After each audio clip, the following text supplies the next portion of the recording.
How can we as Christians enjoy prayer? Now, prayer, by its own definition, is defined as a discourse. And what that means, it means that it is a communication, a form of communication and conversation between two parties. And that's what it really is.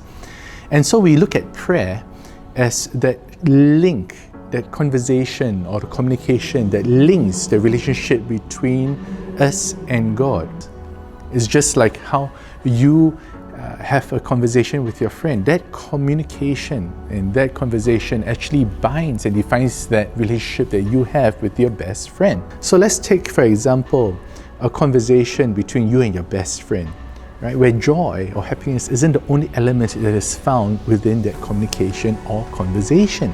There are aspects to it where there is also the element where you express your grief. There's a place, an avenue for you to express your disappointment, to share with your friend the journey that you're going through. In our prayers with God, not only is it all about the joy or the happiness of receiving in our asking of Him, but it also becomes an avenue of expression of us toward Him in our grief, in our needs, in our disappointments, and also in our pain. And I think there's a narrative or a passage in Scripture that best encapsulates and captures the joy that a believer can have in their prayer with God. In 2 Corinthians chapter 12, verse 8 to 10. And Paul here is talking and asking God to remove the thorn by his side.